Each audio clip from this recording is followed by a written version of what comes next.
안녕하세요, 김이사입니다. 오늘 할 얘기는 비슷한 시기에 결혼한 두 분이 있는데 제 지인들 얘기입니다. 제가 전라북도 김제가 고향이에요. 근데 고향 친구들이 둘 다 이혼을 했어요. 그래서 맨날 술이나 처먹고 놀길래 제가 그랬어요. 야, 니네 할 일 없으면 베트남이나 한번 와라. 내가 재능 기부하는 셈 치고 니네들 결혼시켜줄게, 그런 얘기를 했거든요. 그래서 얼마 준비하면 되냐 물어보길래 나 돈 안 받을 테니까 그냥 니네들이 직접 써, 그렇게 했어요. 그래서 제가 북부는 자신 없고 건터 옆에 토일라이라고 그 동네 사람들하고 잘 지내고 있어요. 그래서 오래간만에 토일라이라는 데를 한번 갔습니다. 그래서 거기에 제가 결혼시켰던 신부의 장모가 중매를 서서 한 2명의 여자를 봤어요. 그냥 한국 남자라니까 결혼해도 된다, 그렇게 해서 2명을 봤는데,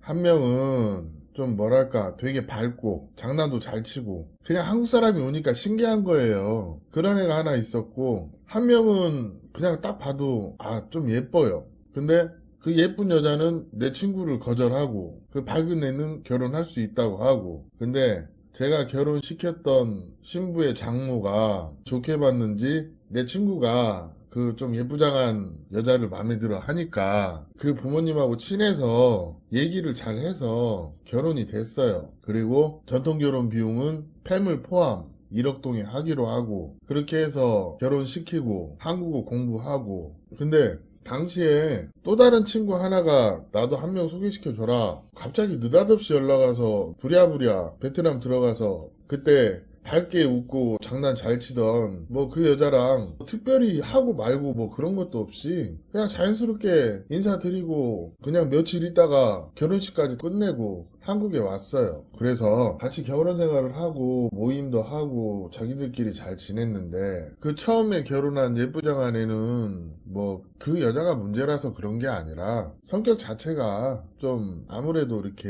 예쁘다 보니까 대접받고, 또 한국에 왔을 때도 사람들이 너무 예쁘다고 칭찬을 많이 해주고, 제가 봐도 촌티 빠지고 나니까 너무 예쁜 거예요. 키도 한 165 되고. 그러다 보니까 남편한테 집중하기보다는 자기 어떤 일하는 부분에 대해서 집중해가지고 돈도 벌고 좀 제법 모았어요. 근데 결혼 생활 하는 부분은 그냥 좀 그렇다 하더라고. 그리고 두 번째 친구는 여자가 성격이 너무 좋아요. 그래서 남편이 어디 가면 쫄래쫄래쫄래 따라다녀요. 그냥 완전 껌딱지예요. 근데 신부가 어리니까 귀여운 맛이 있잖아요. 그래서 너무 사람들한테 이쁨 받고 시부모님한테도 이쁨 받고, 이번에 시아버님이 돌아가시면서 조그만 땅도 하나 상속받고 그랬어요. 왜 그러냐면, 아시는 분은 아시겠지만 그 귀화를 하는데 간이 귀화도 있지만 귀화 요건 중에서 한 3천만 원 이상의 재산이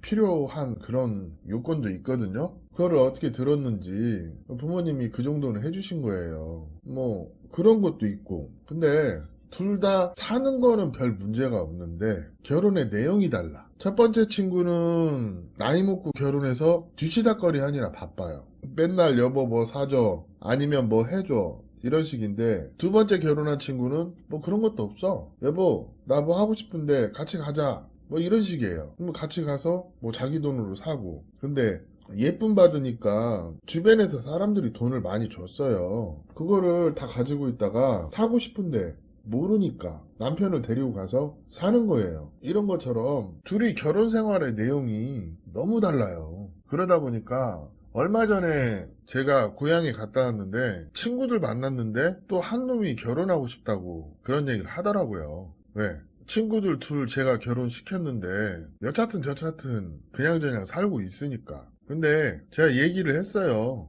지금은 또 베트남 여자들도 좀 이래저래 따지는 게 좀 있다 보니까 너는 재혼을 봐야 될 것 같다. 그랬더니 그러냐 그러고 말더라고요. 그래서 그냥 그런갑다 하고 잊어먹고 있었는데, 자기가 서울에 있는 뭐 업체를 가서 결혼을 하고 왔는데 신부가 연락이 잘 안 된다, 좀 이거 좀 알아봐 달라. 그래서 이래저래 좀 알아봤죠. 근데 제가 제일 싫어하는 짓거리를 했더라고. 나이 50 먹은 놈이 21살짜리 초혼 여성이랑 건터에서 결혼을 한 거예요. 그러니 뭐 그게 무슨 내용이 있겠어요? 그냥 제 친구는 그냥 자기 친구들이 베트남 여자하고 결혼했는데 잘 사니까 그냥 쉽게 될 거라 생각하고 그 업체가 비싸게도 얘기 안 해서 한 1300 정도 주고 결혼을 했다고 해요. 근데 베트남에서 혼인신고하고 전통결혼까지 했는데 신부가 한국에 안 오고 싶다고 그런 얘기를 해서 제가 여차저차 얘기를 들어보니까 그 신부 왈 처음에는 한국 남자에 대한 존경심이 있었대요. 그러니까 제 친구에 대한 존경심이 좀 있었는데 만나보니까 하는 행동은 오히려 베트남 사람보다 못하더라 이런 얘기를 해요. 그래서 그 부분도 좀 이해가 가는 면이 있기 때문에 좀 더 물어봤더니 자기가 중학교 졸업하고 일만 하다가 한국어 공부를 하려다 보니까 너무 힘들더래요. 그리고 남편하고 소통하는 부분에서 소통이 잘 안 된대요. 그러니까 이 여성분은 한국 사람하고 얘기하려니까 너무 답답한 거예요.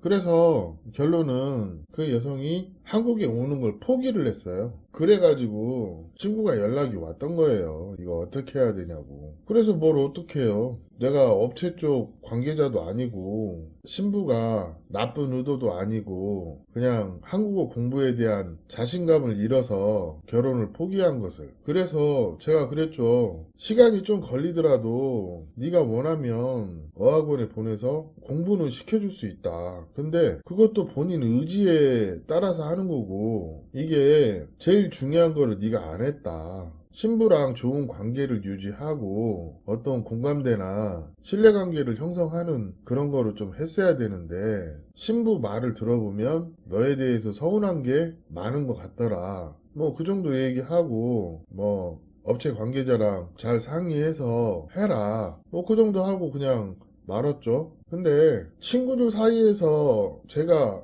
좀 뭐랄까 친구한테 서운하게 했다는 그런 얘기가 좀 돌더라고. 그래서 뭔 얘기인가 들어봤더니 내가 국제결혼 쪽 일하는데 자기가 결혼 실패했는데 안 도와줬다는 거예요. 아니 남녀 간의 감정 문제를 제가 뭘 도와주고 말고가 어디 있습니까? 현실적인 조언을 해준 것 뿐이지. 그리고 두 사람이 좀 어떤 교착 상태지 뭐 헤어지거나 그런 건 아니에요. 뭐 간혹 진행하다 보면은 이런 교착 상태로 몇 개월, 1년 이렇게 가는 경우도 있어요. 그거는 어떻게 보면 신부만 탓해서는 안 돼요. 한국 신랑이 어느 정도 역할을 해줘야 되는 부분은 해줘야 되는데 본인이 노력을 안 해서 그런 상황이 된 면도 없지 않아 있기 때문에 그냥 객관적으로 얘기해 주다 보니까 친구 입장에서는 그게 기분 나쁘게 들렸나 보더라고요. 그래서 뭐 여차저차해서 뭐 서로 풀긴 풀었는데 이게 이런 게 있어요.